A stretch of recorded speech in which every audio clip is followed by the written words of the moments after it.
a pandemic is an outbreak of global proportion. It happens when infection due to a bacteria or a virus, it becomes capable of spreading widely and rapidly. According to WHO, a pandemic involves worldwide spread of new disease, and the disease that is spread from animals to humans are often the cause of this pandemic. So many pandemics world has faced till now, starting from plague to Black Death to sixth cholera pandemic to Spanish flu, Asian flu, Hong Kong flu, swine flu, and now COVID-19. Although the medical science has advanced rapidly in recent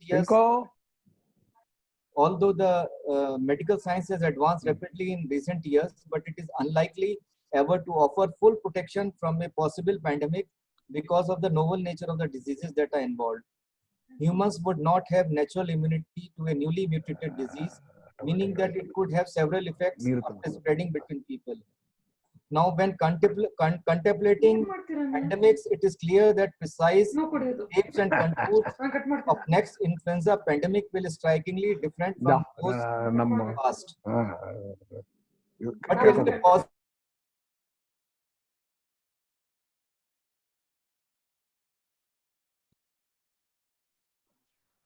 pandemics and this COVID pandemic, and all these details we will learn from our learned faculty, who is also currently ICO board member, Dr. Shyam Pingle. Sir, the floor is yours, sir. You can share the screen and start the this presentation. Thank you, Sandeep. Yeah. Thank you very much for the nice introduction. And actually, I am slightly worried because my students never read and come to the class. But here I see that you have done a lot of homework before coming to today's session. Yes. Are you able to hear me clearly? Yes, sir. Yes. And you are able to see my screen? Yeah. Yes. So this is what Dr. Bobby wanted to see. A few hours ago, I got this tweet. And it is talking about flattening the curve of COVID papers. Of course, it is in jest, but I'm sure the same thing has happened with the webinars that everyone is getting subjected to. In fact, today there were 3-4 webinars lined up in the afternoon, late afternoon, and I'm sure there are many more going on simultaneously. So I must thank everyone for choosing this and being with me by choice. This is how I intend to go ahead. Let me make it very clear that I am not going to talk about the COVID situation, the various charts, various graphs, whatever is happening, because we need all that latest information which my friend Dr. Rajgopal will be giving tomorrow. So I will not venture into that territory. I'll be restricting myself because there is too much of information that we are getting on COVID. So I thought, let me restrict myself to something which we would normally not bother to read or see. And that is where the past major pandemics came into picture. So we will talk about the major pandemics, the learning from the past pandemics. We'll come back to the present and see if there is hope. And if there are any questions or comments, we will definitely discuss that. So here are greetings from Indian Institute of Public Health, Gandhinagar. We are the first and only public health university in India, made by an act of Gujarat Assembly. And Narendra Modi has given us the task of becoming an IIM or IIT of public health. Let's see, we have started the journey, how far we can reach. So we have various activities in the field of public health as well as occupational health. And we have masters in public health, masters in hospital administration. Now we have, from this year, we have started PhD also in occupational health. So we have our associate fellow in industrial health, that is AFH course, which we run. We also have a distance learning program or e-learning course or certificate course in health safety and environment management. So this in short, yes. Now we come to what is a pandemic. So because that is what scientists and medical research, there have been many differences about what exactly is the definition of pandemic. Some people confuse it with epidemic. Some people say it is a big epidemic. Some people say it is a pandemic. But one thing which everyone agrees is that there is a widespread occurrence of the disease in excess of what would be normally expected in that given geographical region. And WHO has also defined the pandemic as a worldwide spread of a new disease. So that is what is pandemic. There are some terminologies which we can refresh. I'm sure all of you have read it in your MBBS days and answered it in the examination also. So we call it something as a sporadic.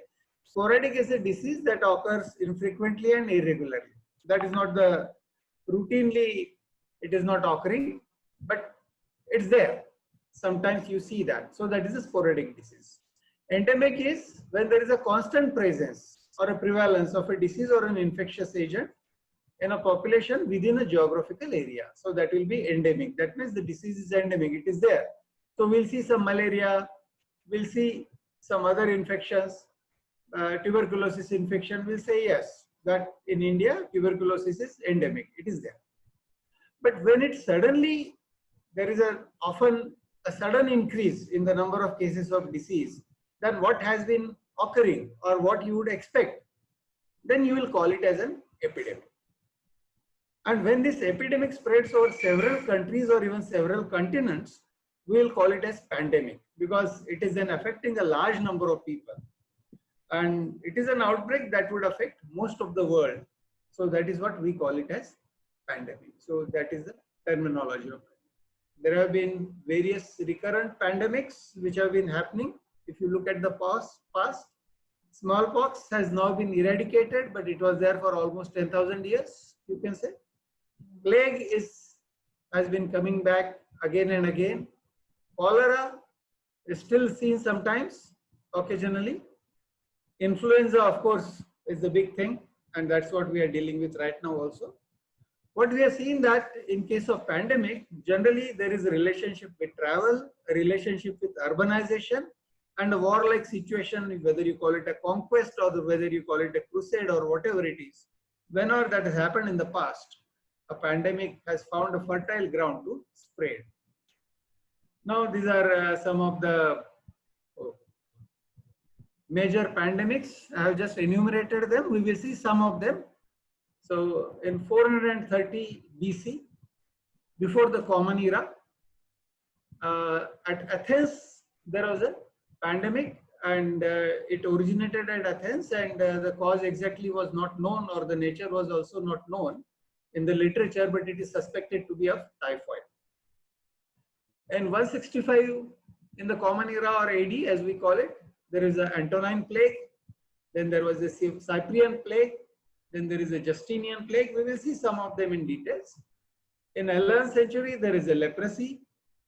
1350, there was Black Death, which is very famous in the history of pandemics. Then there was this Columbian exchange. Columbian exchange is a very interesting and peculiar thing. They were exchanging not only the vegetables, ideas, food grains and other things, but they were also exchanging the diseases.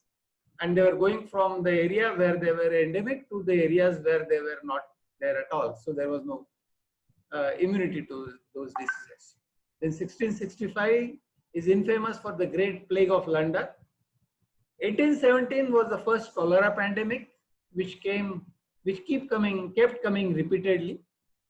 Then there was this third plague epidemic. In 1875, there was Fiji measles epidemic. Then 1889, there is a Russian flu. And 1918, there was Spanish flu. Spanish flu is very interesting, but we are going to talk about it. Then 1957 was Asian flu. Then from 81 onwards, HIV/AIDS started. Around 2005, it was at peak. In 2003, there was SARS. 2009, we should say that it has reached us only in 2020. So that is COVID-19. So this is the picture of a prehistoric epidemic in 3000 years before Common Era. So you can see that So this is a picture from China. The place is archaeological site is known as Hamin-Manga. And what they found was the epidemic had wiped out a prehistoric village. And the things were so sudden and so severe that the bodies of the dead were stuffed inside a house that was later burned down. No age group was spared, as the skeletons we can see juvenile as well as middle-aged people, they were all found mixed inside the house. And it is one of the best preserved prehistoric sites in China. And the study indicates that the epidemic happened quickly enough that there was no time for proper burials and the site was not inhabited again. And before the discovery of Hamin-Manga, there was also another prehistoric mass burial around the same period that was found at another site in northeastern China. So together this discovery suggests that there was an epidemic which ravaged most of the China and nearby areas. So now we come to Antonine Plague. These names, typically many of the names are taken after the Roman emperors. So whenever you see such name, either they are Greek or Roman, so you can relate it to that. So this Antonine Plague, it was very severe. It had a death toll of 5 million people at that time. The cause is unknown. What exactly it was, that is also not known, though we call it plague. Probably it was smallpox or measles.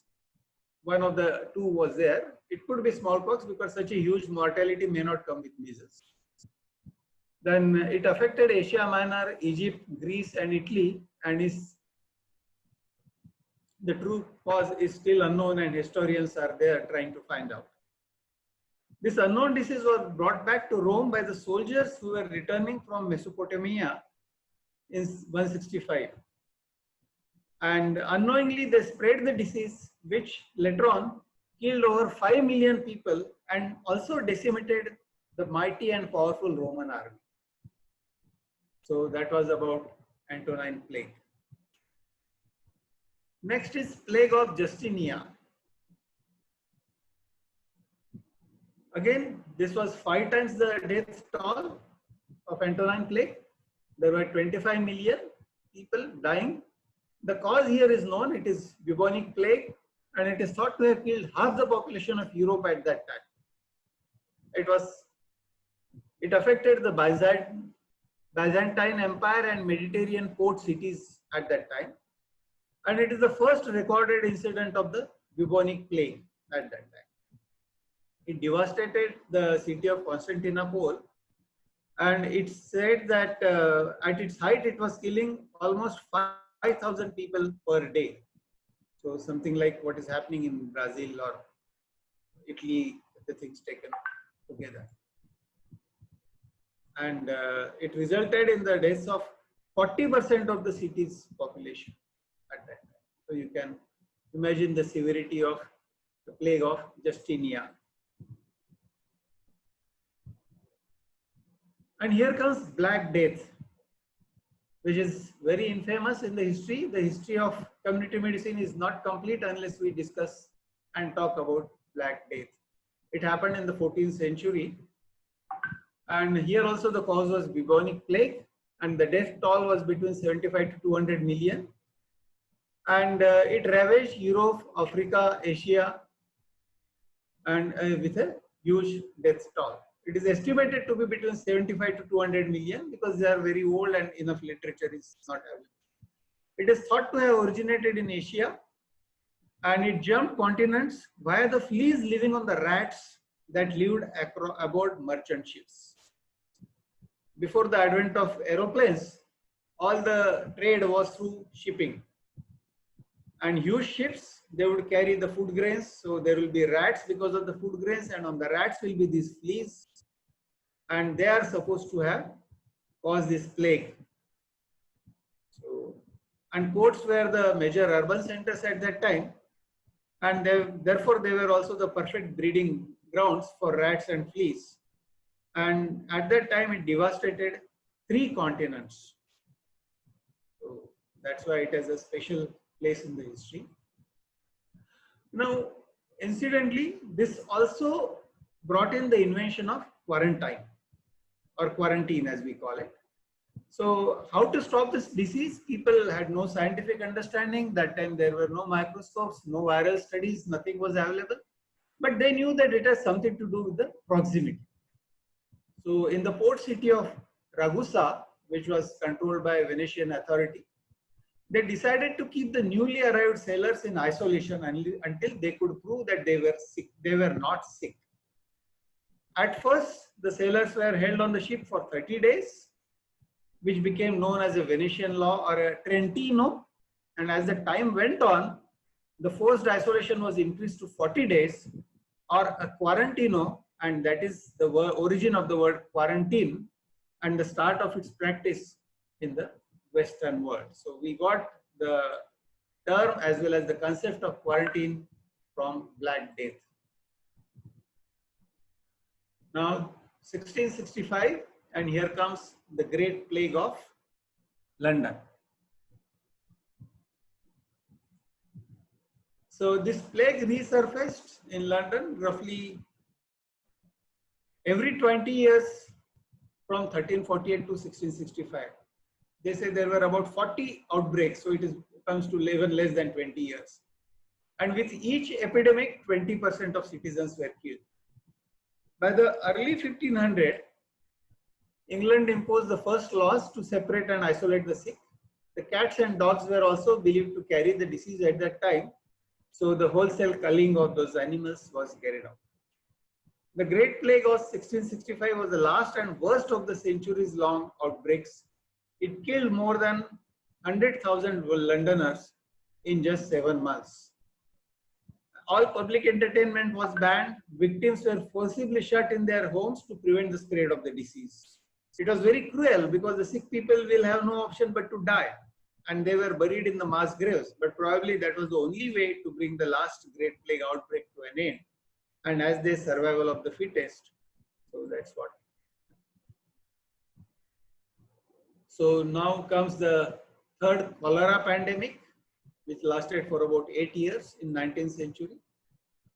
So it claimed about 1 million people, and 20,000 were claimed in Great Britain alone.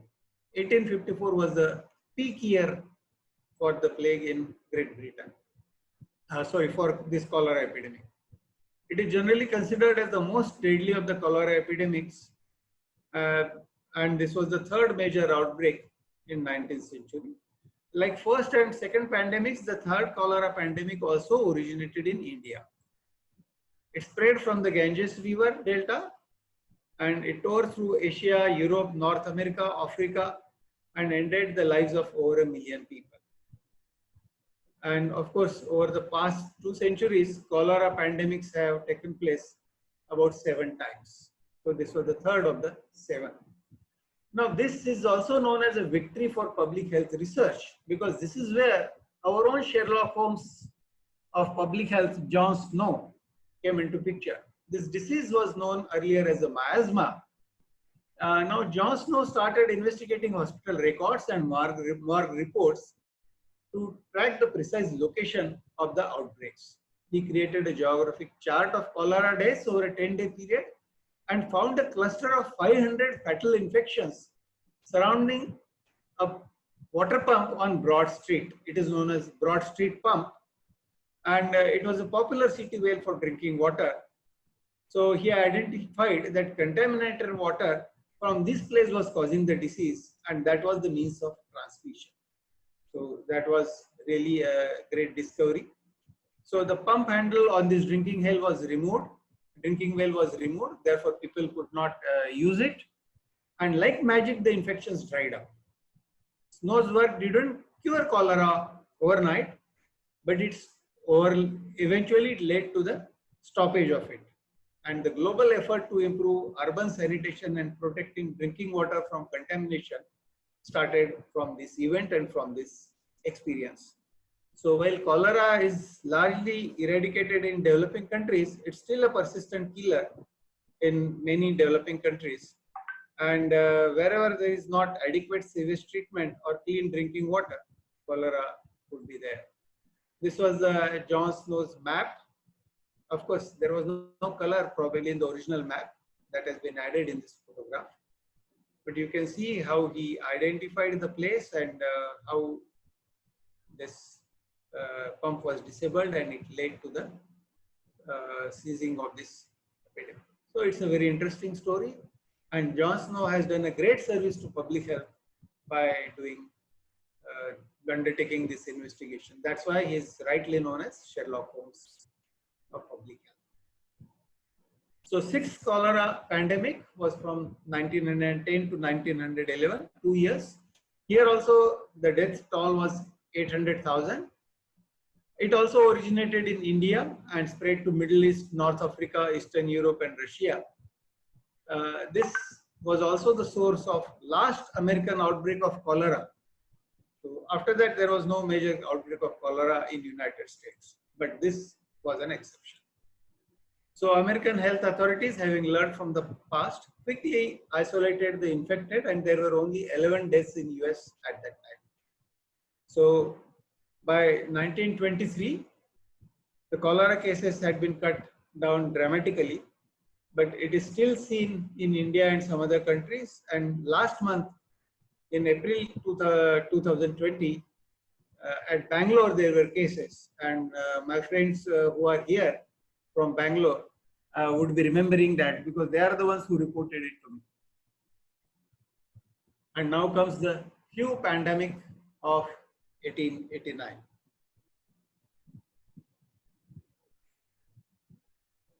So it is also known as Asiatic flu or Russian flu, and it killed about 1 million people. It was the first true epidemic in the era of bacteriology, and this strain was thought to be influenza A virus subtype H2N2. The recent discoveries has found that the cause for influenza A virus subtype to be H3N8.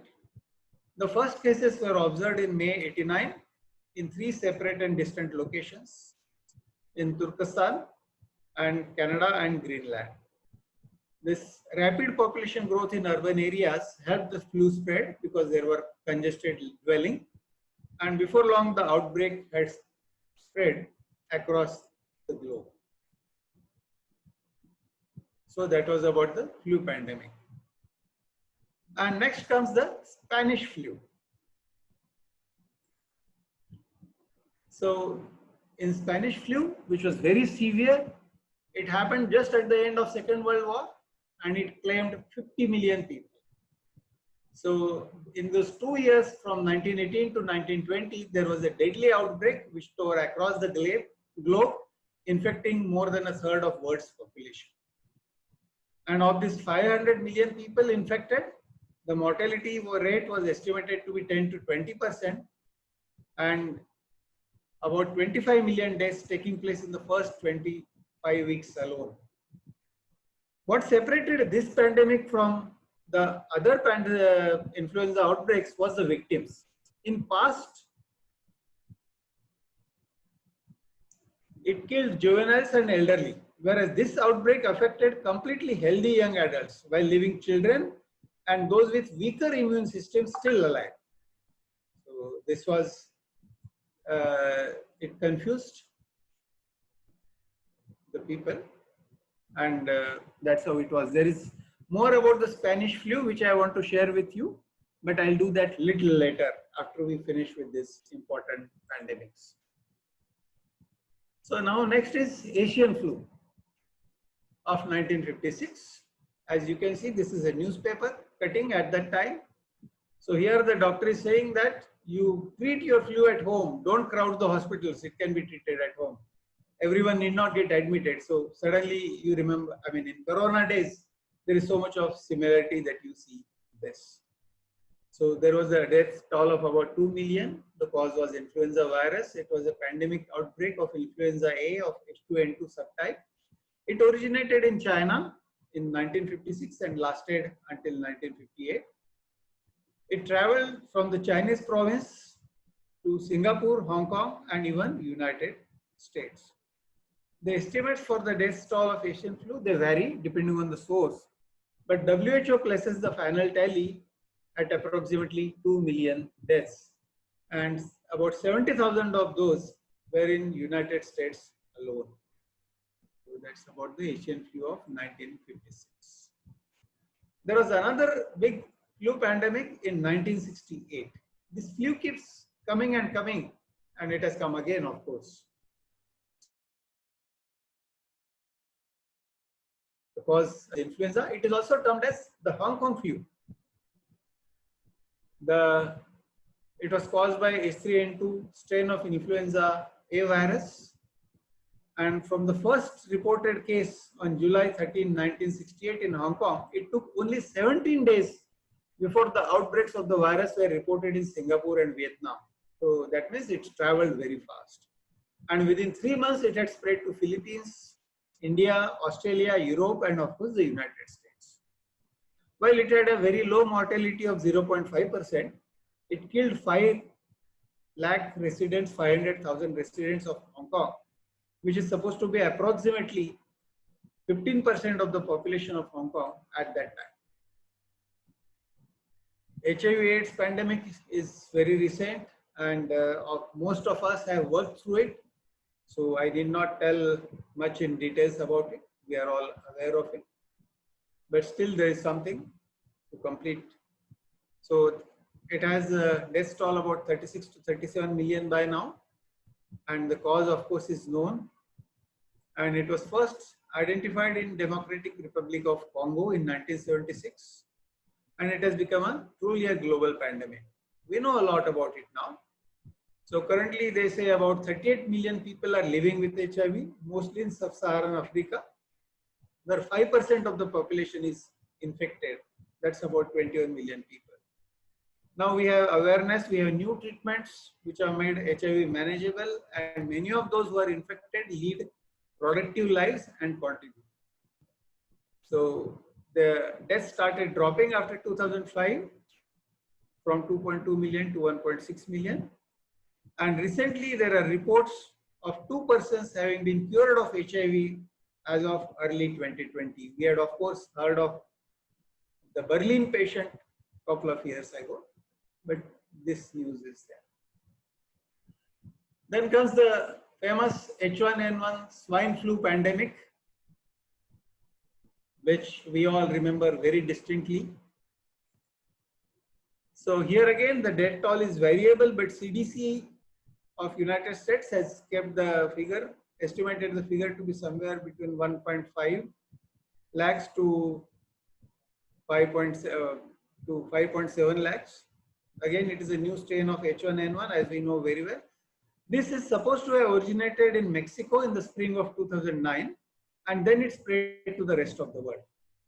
In just 1 year, the virus infected as many as 1.4 billion people across the globe.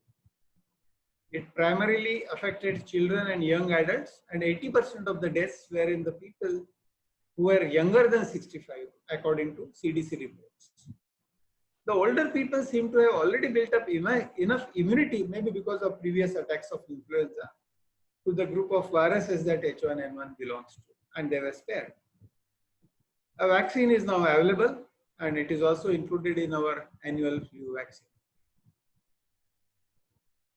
This West African Ebola, I selected this picture for the PPEs which are being donned. So donning and doffing of PPE probably started at that time, which now we talk so much about.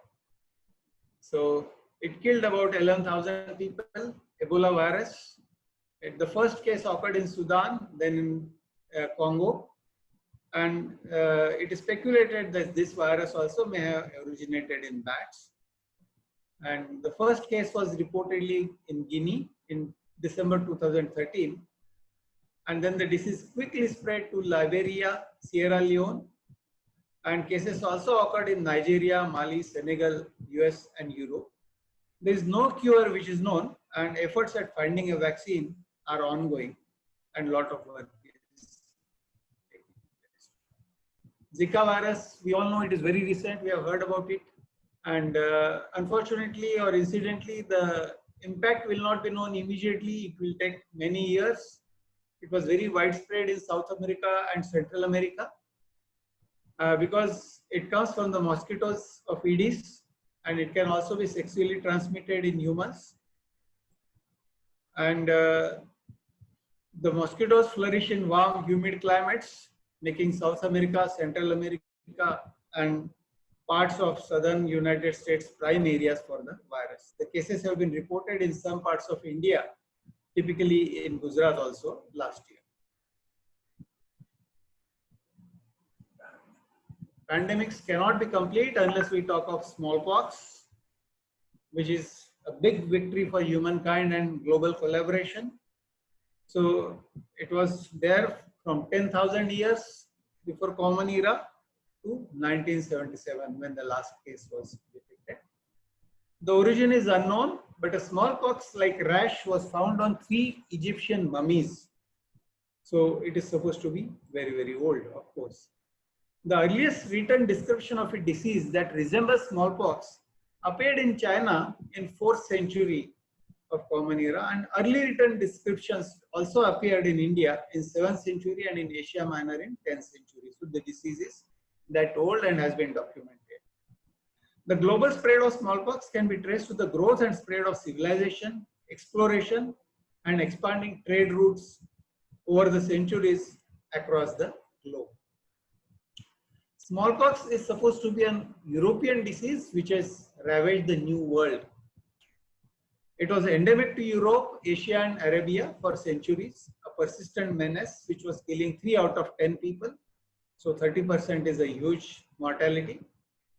And those who survived, they survived with pockmark scars.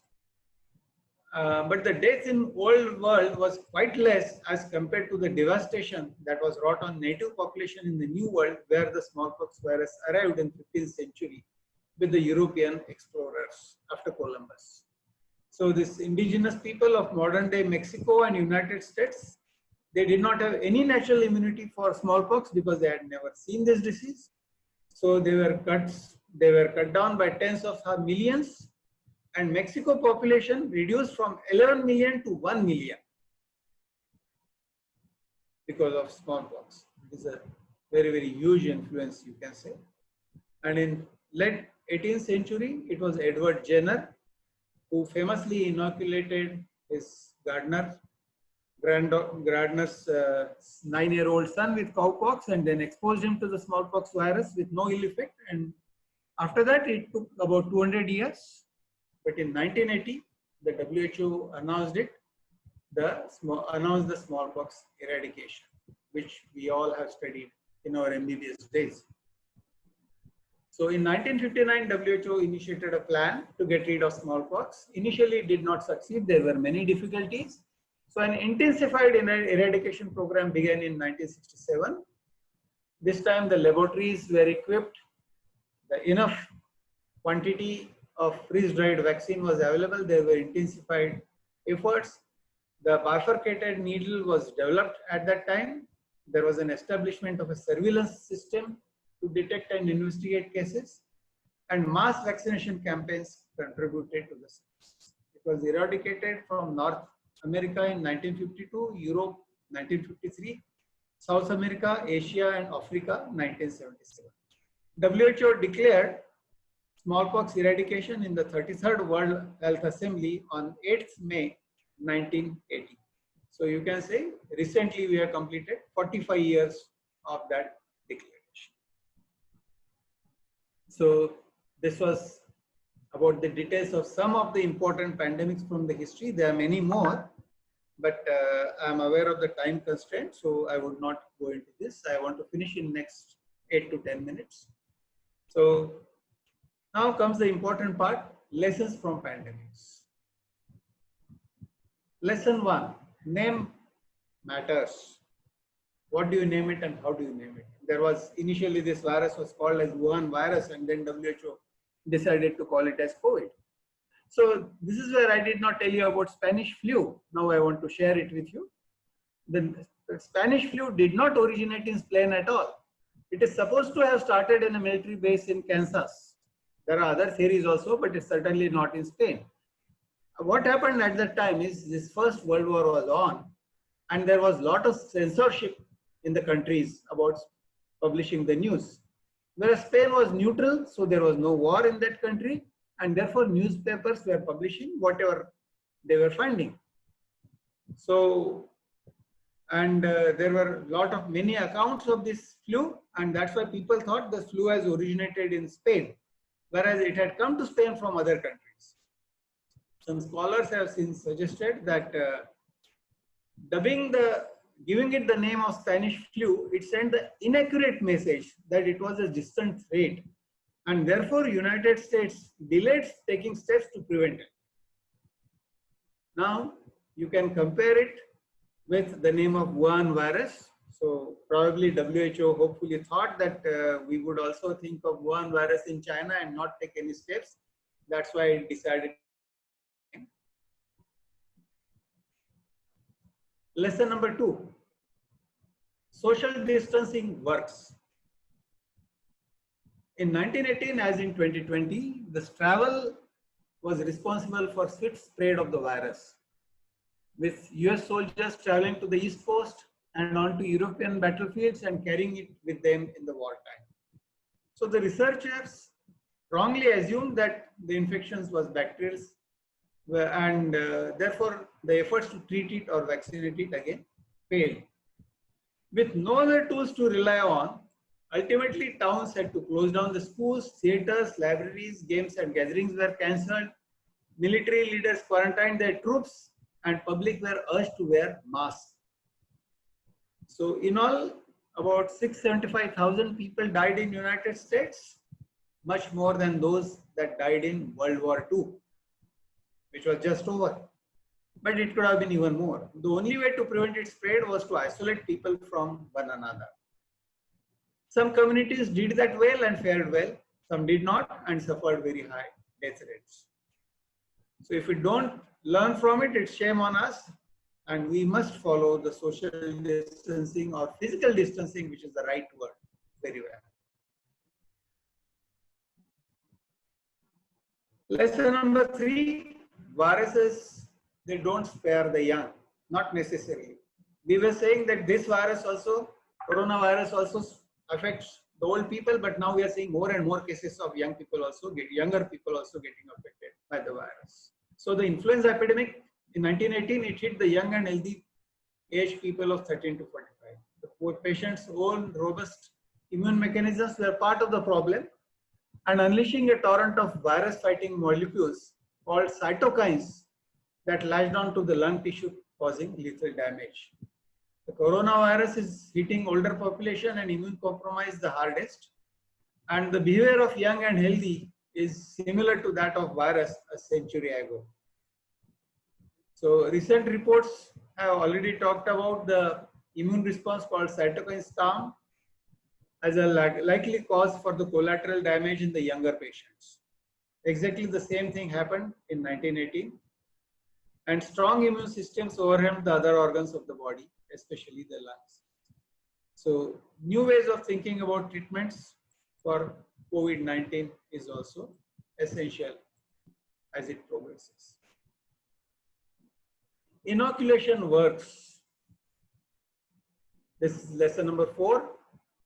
During the smallpox epidemic that swept across North America from 1775 to 1782, this revolutionary war soldiers took an unusual approach to protecting themselves in the process known as variolation, also known as inoculation.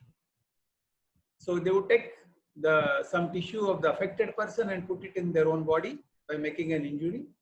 So the recipients of variolation invariably got the disease and had to be quarantined, but almost 5% of them died.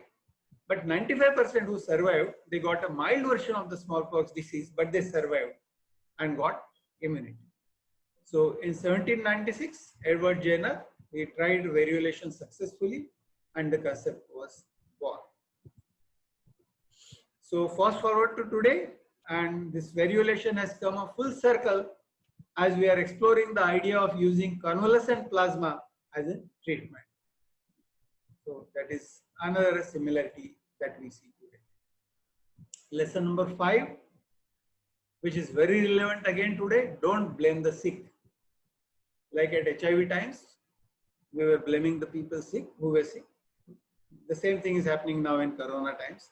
There's a wave of anti-Asian or anti-Chinese backlash across the globe because the virus emerged in the Chinese city and it affected China first.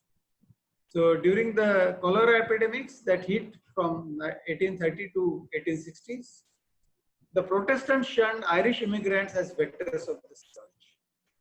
In 1950s, when polio swept the nation, African Americans and the poor were targeted. In 1980, the blame was placed on LGBT community for spreading the HIV/AIDS.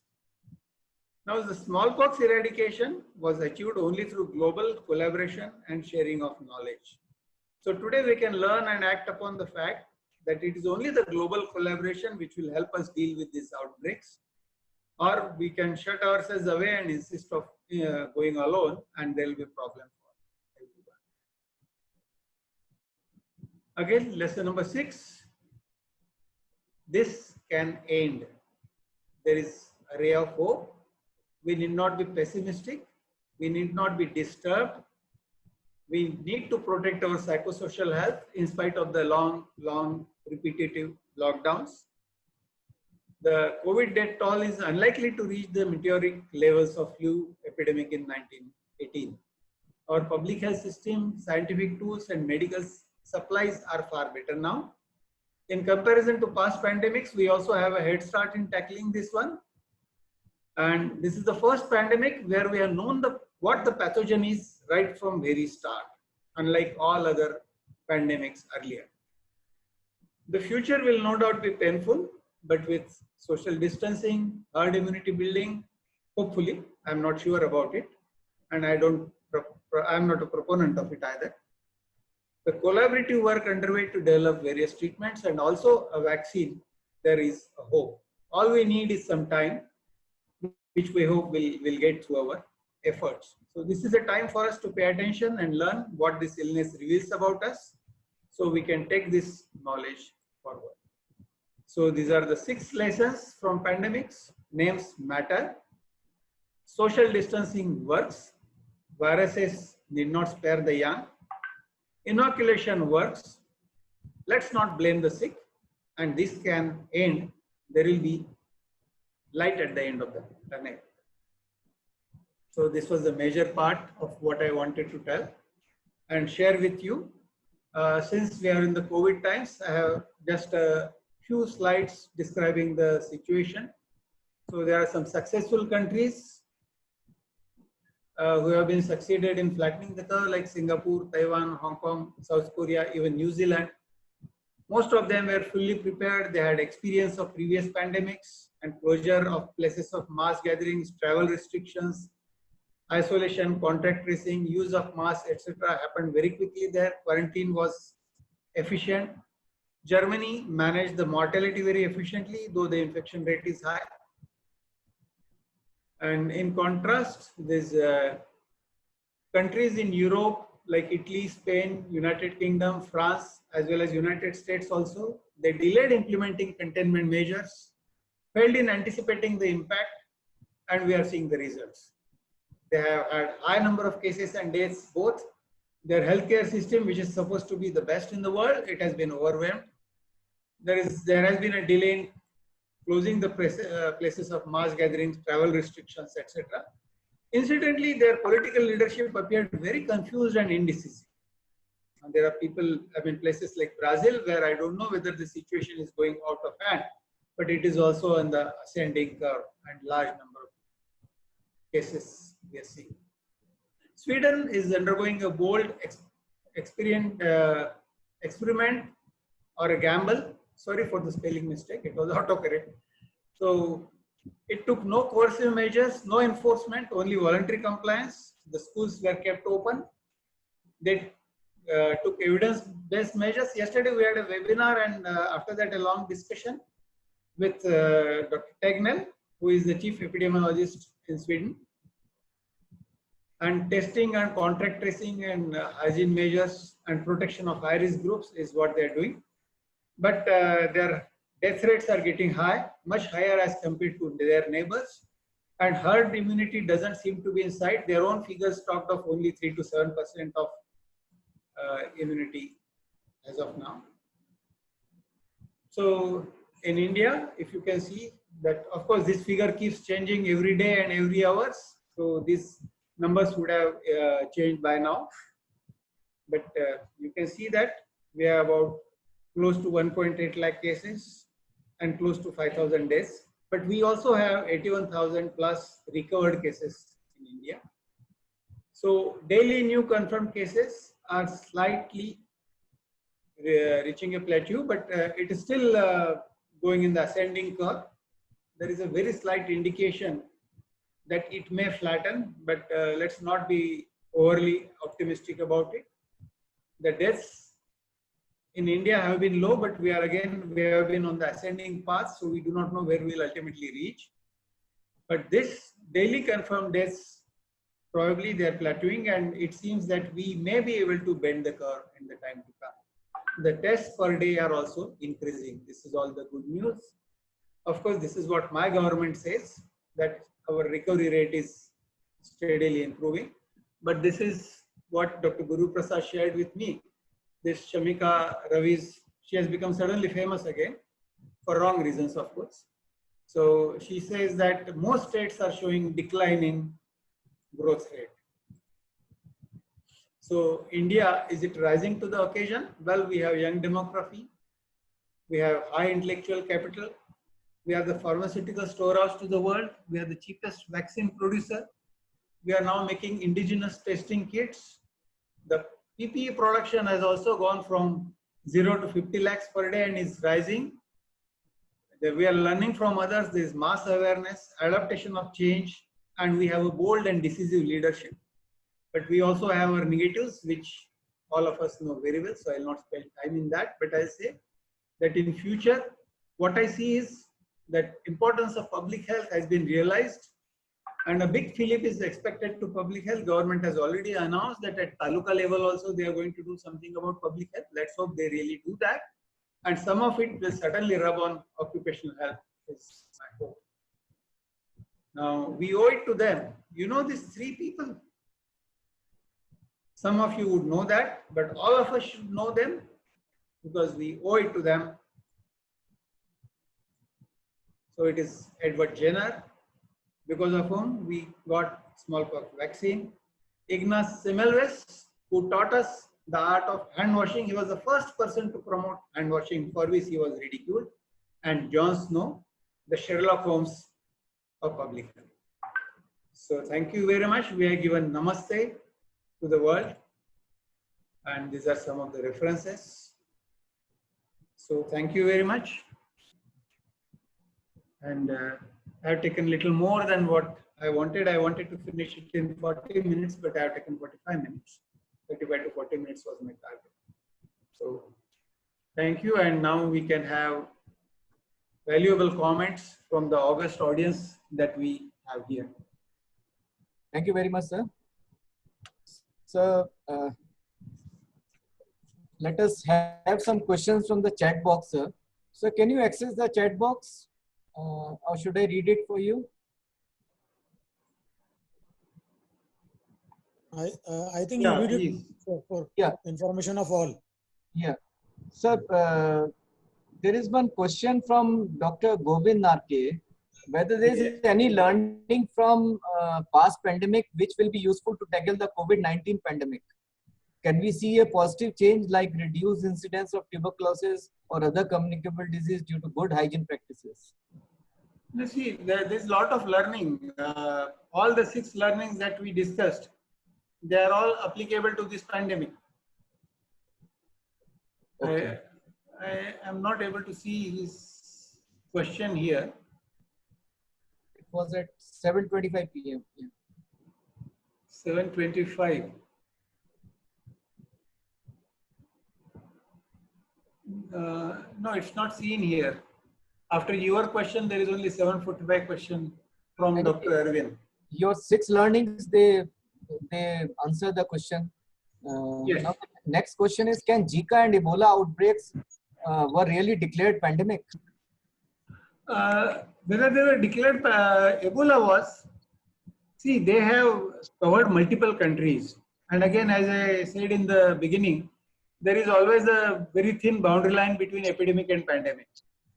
When it is covering many countries in the world and sometimes even continents, we can call them as pandemic. Now Zika was there in North America, it was there in Central America, it has come to Asia. So we can call it a pandemic. Pandemic does not necessarily have to be very large death pool there. But we can also call it an enhanced epidemic. It depends on. Yes. Okay. There's one question from Dr. Pavan Kumar Gupta. He says that, sir, could you please elaborate a little bit more on strong immune response overwhelm the lung condition? Actually, it is not my area of expertise, but it has to do with this cytokine storm and Yes. other things. Yes. So probably someone from the audience can explain it much better than me. So there's one question from me, sir. Sir, Yes, please. can you throw some light on why the death tolls of the present pandemics, they Yes. are mercifully lower than of the 1918 pandemic? Does it seem perhaps the virus is less lethal than the earlier You're talking of India or globe? global pandemic? Global. Yeah. Okay. No, I think it has got also to do with our stronger basic immunity, not immunity to the virus, but if you can see the nutritional status has increased, the nutrition overall has increased, our immunity has improved, then this virus, most of the young people are unaffected by this virus. They are not showing symptoms, they are not suffering from it. So these are all the reasons it is being sparing. Another reason what I feel is, now if you're talking of India, India is like Europe. There are many countries within India. Now in some countries, this virus has reached. There are many other countries or many other states, as we say, where the virus has not even reached. So what it will do after reaching there, we do not know.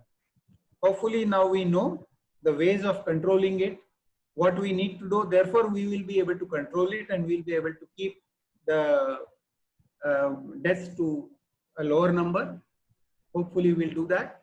There was a theory, there was a message which was circulating, and a blog rather, which was circulating, which said that as the time is passing on, the virus is becoming less and less virulent. But that is not scientifically proved. I don't agree with that. And it is said that it is the efforts which are being taken, that's why the deaths are reduced. Because India has an advantage because we had already seen what was happening in other countries. So we took some measures. Similarly, the countries which are getting the infection now, they will see from their own past as well as from our experience. So do these basic sanitary situations which have improved in many parts of the world over the last century have a role to play in mitigating this response? Sorry, I couldn't hear you.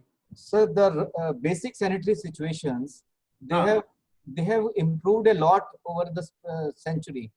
Yeah. Yes. So they have also played a great role in reducing the number. Of course, it is very obvious. And also the role of antibiotics, which has helped to counteract the bacterial purulent bronchitis, which was a form of pneumonia that developed fluid in the lungs to the influenza sufferers, which carried away a lot of victims here. Yeah, it has been mentioned that in earlier pandemics, people died not because of the infection, but because of the super infection. Particularly in one particular pandemic, I think 1918 only, that there were more cases of infection because the human body had become, the immunity had lowered and the person was already suffering. The war had happened, so people were malnourished also. And because of these infections, there were a lot of deaths. So those deaths and that morbidity is certainly controlled because they will be much more susceptible. So this World War also has played a great role during that period. Yeah, 1918 epidemic, there is a very strong relationship with the World War. And more people died in that epidemic than in or pandemic than in the World War itself. And nowadays, after about 1 century, the role of medical research, that has also played a great role. As a result, we have better respirators, better antivirals and vaccines and other things. So yeah, definitely. they are also playing better health facilities for the people. Yeah. See, you can see when it started, there was a big issue of PPEs. There were huge complaints that we are not getting PPEs and we were importing PPEs. But now we are making so many, 50 lakhs of PPEs are made each day in our own country. In a short time, we will be able to export them. When nothing was there because we were all importing from China and the imports were cheap, so we were not making them. But now the situation has changed. And then we have so much of knowledge, everything in our favor. Yeah. There is so much of advancement. These vaccine trials are taking place simultaneously in so many countries. There are so many vaccine candidates. So definitely we should do better. And that's why there is hope in the end. So there's one question from Dr. Sanjay Rotitor that the principles of prevention and management remains the same, but the big confusion seen in government and administration in view of this IAOH should publish guidelines in IAOH publications. This is from Dr. Sanjay Rotitor. Yeah, it's a good suggestion. And since he is a central office bearer, I will request him to take the lead. And we will definitely support. All IOH will join together. Of course, some efforts are already on way, and tomorrow you will know some things. Yeah, and there is one question from Dr. Subhendu Mudgal. He says the problem in India seems to be multiple guidance from multiple agencies that do not confirm the standards such as WHO or CDC. Yes, it's a very valid comment, Subhendu.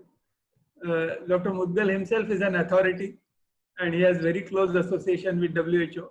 But I'll only like to tell one thing to Dr. Subhendu, that see, everyone was confused. Even WHO was confused. Initially, it said don't use the mask, keep it only for the health workers. Now it is saying everybody should use the mask. Now there's nothing wrong in that, because as we have the experience, we evolve. So probably same thing happened. And in India, of course, we are very fond of giving advice. So are our agencies. Yeah. Dr. Gajendra Kumar wanted to say.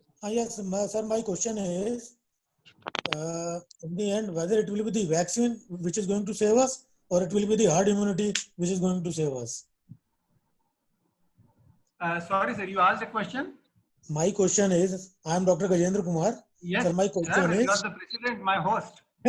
my question is, at the end of the day, whether it will be the herd immunity which is going to save us, or it will be the vaccination which will save us ultimately? Sir, herd immunity cannot come without vaccination. Okay. You cannot get herd immunity just by infection, because for that we'll need almost 70-80% infection, which is very high, which is not affordable, so much of deaths to us. Okay. So hopefully in 1 or 2 years we should get the vaccine. If we get the vaccine, a successful vaccine, then that will be a big fillip to having herd immunity. It is the vaccination that will give us herd immunity. Right. So like what the authorities say, 80% of these cases, they are either asymptomatic or they are having very mild symptoms. So yes, they get cured within this incubation period, 14 days, and will they develop antibodies. So will this not cause any herd immunity among our population? That is very, very less. See, for herd immunity, you need 60 to 70% of the population to be infected. Okay. And you see today, what percentage of population is getting infected? No, but these cases, they might go unnoticed, sir. Yes, yeah, that is there. And that's why we will know that as we get more and more test kits, we will know that. So Government of India is also doing some serological studies. ICMR, they have started doing some serological studies. They are taking samples from a group of community who were infected with this and their contacts also.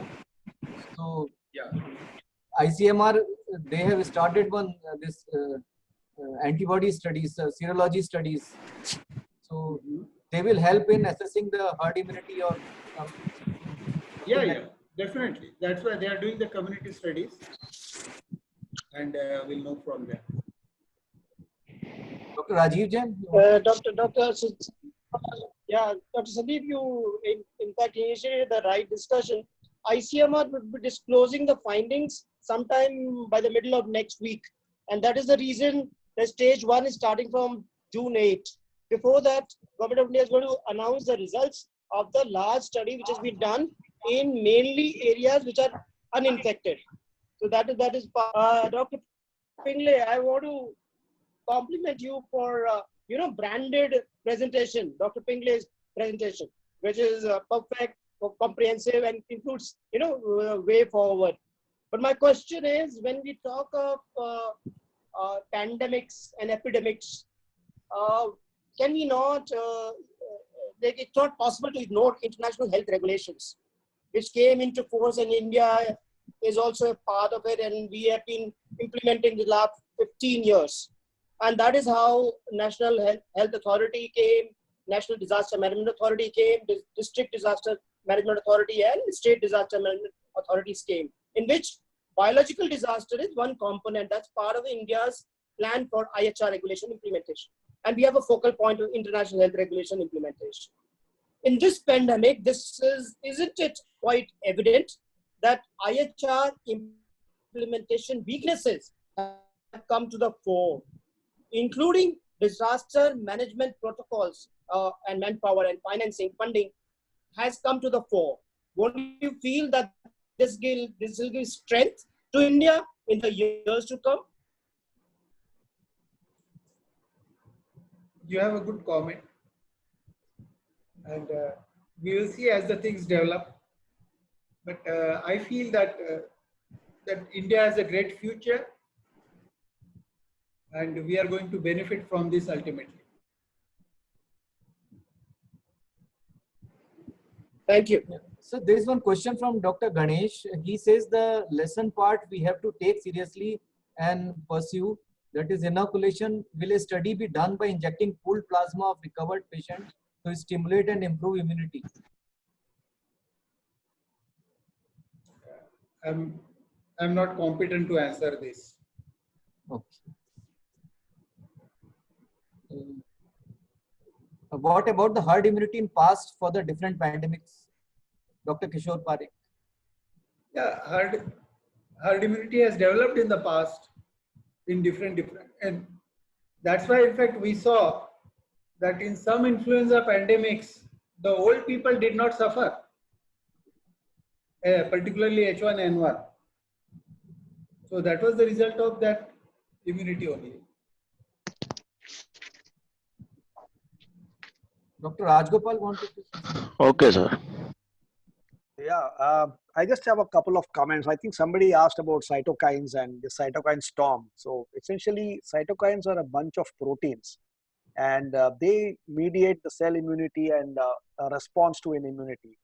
And some of the proteins in cytokines are called as interferons, interleukins, chemotins, tumor necrosis factors. All these are cytokines. So what happens is that when a foreign body enters into our body, these reactions can go overboard in terms of the huge amount of influx of some of the RNA particles of the virus and all. So instead of actually helping immunity, there's a huge inflammation, and the lungs can't cope with it, other systems can't cope with it. That is called as a cytokine storm.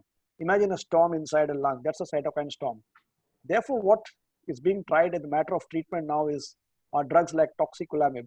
They immediately lower down the secretion of all these proteins of cytokines and bring it under control. So that's just a little bit on the cytokine storm. And also there's a lot of question on herd immunity, and for those of you in this group who probably want a very simple way of calculating herd immunity, you can do it in your mind also. There is something called a reproductive factor of a virus. In this case, we keep it as 3. So the herd immunity is Rho minus 1 divided by Rho, which means the proportion of the people who need to be immune to prevent this disease from progressing. So if you use this formula, it will be 3 minus 1 divided by 3, which is 0.66. Like Pingle said, 66% of the people needs to be immunized to get it.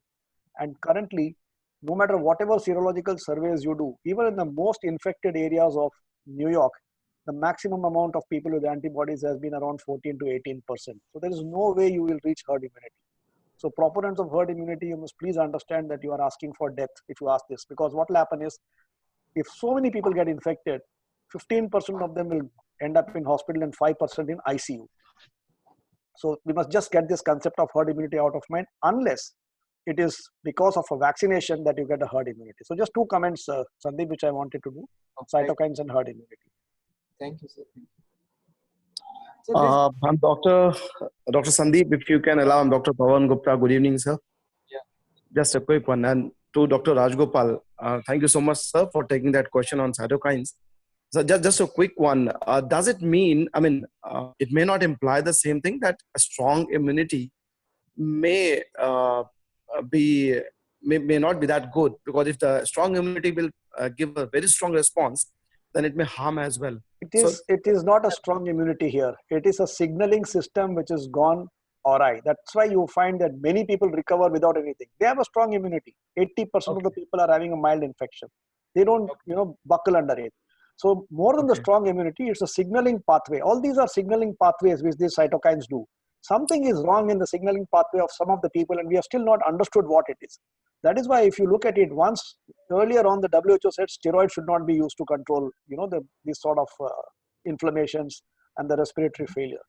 Now there's a thinking has changed, and leading physicians active in the space of infectious disease would also not mind adding steroid, for the simple reason that you've got to, reduce the inflammation. That is what is happening. And the other thing which is happening also is that increasingly it is found that this reaction is so bad that it causes the blood vessels also to burst. You get a lot of clots in the lung surface. So people are now using a combination of therapies like heparin, toxicolamin, also steroids, and then going in for high-speed nasal cannula oxygenation rather than ventilator. So there's a lot of things which we still don't know, and we are still learning about this thing. That was great, sir. Thank you so much. In fact, That Dr. answers a lot. Rajgopal, I would like to add here that the real story is in the making. We know about acute phases. We do not know about chronic repercussions of having this infection. That is going to roll out in the years to come. Like in China, they are following, all the people who had infection, but once in 3 months they are following. We will note chronic sequelae, because we have found most of the people who have suffered early, say in January and February, they are having chronic respiratory insufficiency. So there's a story in the making. We do not know enough to actually write a story about herd immunity. That's what I.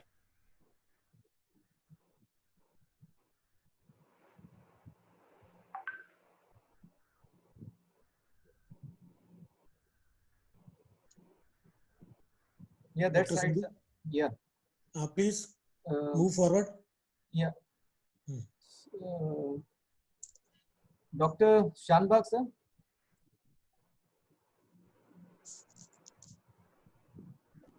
Well, first of all, compliments to the Sham to have taken us through history and make us learn what happened in the past. But I think, as he rightly said, we have all those principles of the past are applicable today, number one. Somebody asked a question as to why why in the past there were more deaths and why there are no. One of the issue is today the medical facilities are much better than before. You talk about 1890s and 1918s and all that. The whole medical facility or the medical treatment facilities, the ICUs have gone a sea change. And probably we are a little better, though the number of beds may be less, but we are probably a little better off in taking care of acute cases of corona problems. So the whole issue is we need to keep on learning. And as Raj said, Raj and Rajiv also said, this is evolving and we are in a phase of learning and we will continue to learn. Thanks, Sham, for a nice presentation and taking us through history. Thank you very much. So we all have to learn a lot from the history. Any other question if anyone wants? Any question? Dr. Shiva? Just a comment, Sandeep, that there is a subgroup of the ICO called as Occupational Health and History. Sham would be aware of it. And Sham, this is a wonderful thing which you have actually done today, and maybe you need to ask them to publish this in terms of the history of pandemics, because I don't think anybody would have thought about a topic like this, of how pandemics have evolved over the years and what has happened. And all the facets covered by you are absolutely brilliant. I think you must ask those guys what they want to do in terms of putting this as one of the topics when they next meet, the occupational health and history, the history of occupational health. Yeah. Yeah, definitely. Thank you. Dr. Shiva, Dr. Sudha. I can only say, Sham,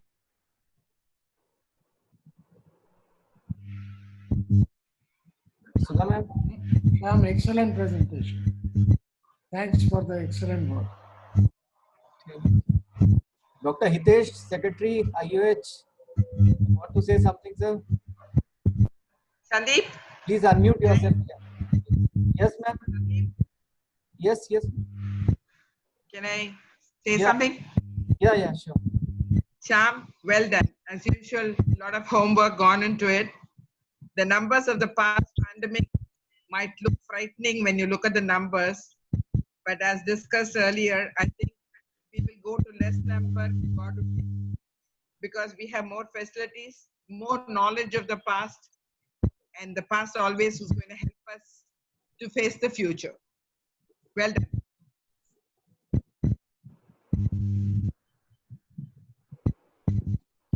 Yeah. So this was a very learning experience for every one of us to learn from the past, and the 6 lessons which Dr. Pingle has told us which we have learned from all those past pandemics, that the name matters, the social distancing works, the virus doesn't spare the young, the inoculation works, don't blame the sick, and definitely this will definitely end. And with the advances in virology, surveillance, rapid communication, modern computing, and epidemic modeling, there is an exciting hope that if we apply all of them, all these methods to this rapid pandemic mitigation, definitely it will, our response will be great to end this pandemic very soon, and we all will be relieved from this, all the lockdowns and the restrictions which have been imposed because of this COVID pandemic. So definitely, sir, we all will learn from all these learnings which from this past experience, and the latest technology which is there with us. We will definitely try to modify our responses to this pandemic, and we will try to minimize the casualties and the fatalities and the after long-term sequelae also of this pandemic. So thank you all very much, sir. See you all. Yeah.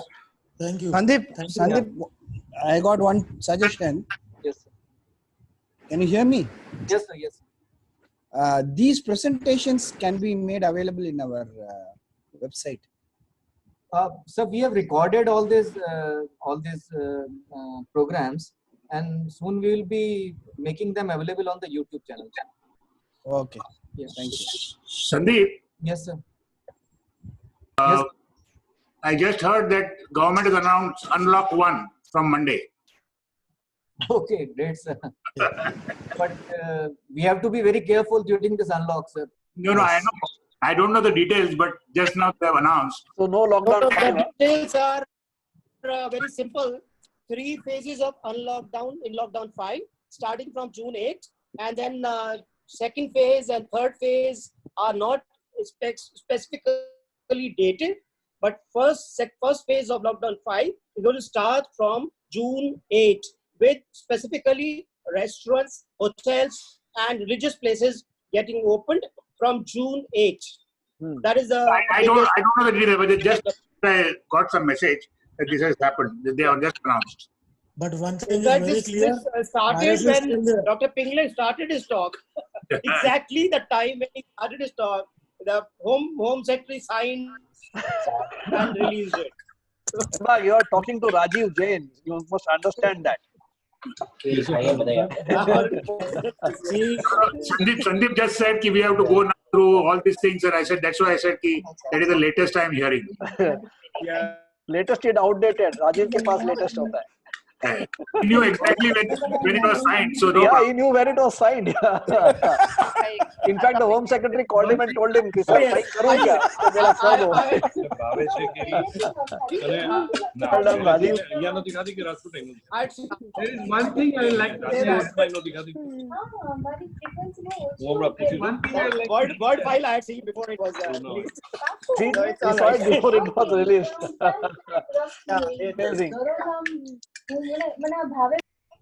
Happens. in at least 2 pandemics that I have read, the deaths in second wave were more than the first.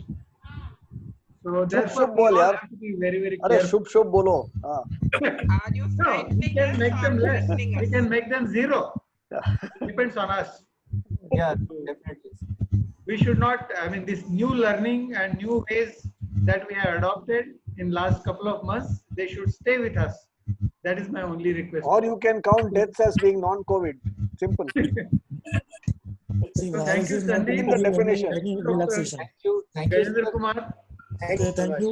Thank Thank you you. all. thank you. So Thank we you. all will meet tomorrow also Yes. for the panel discussion with Dr. Rajgopal, and see you all next week. Inaugural Pardon? Mumbai branch is starting their video conferencing initiative tomorrow. Yeah, it's so tomorrow we'll be meeting there, and see you all next Saturday, sir, 7 p.m. with Okay, new okay. faculty, new topic. We all will be meeting again on next Saturday, 7 p.m. We'll Okay. send you an invitation. Thank you. Bye, Thank you everyone. very much. Bye bye. Bye-bye. Thank you. Bye. Thank you so much. Bye, everyone. Thank you, sir. Thank you. Bye, Sandeep. Thank you, ma'am. Thanks. Thank you very much, ma'am.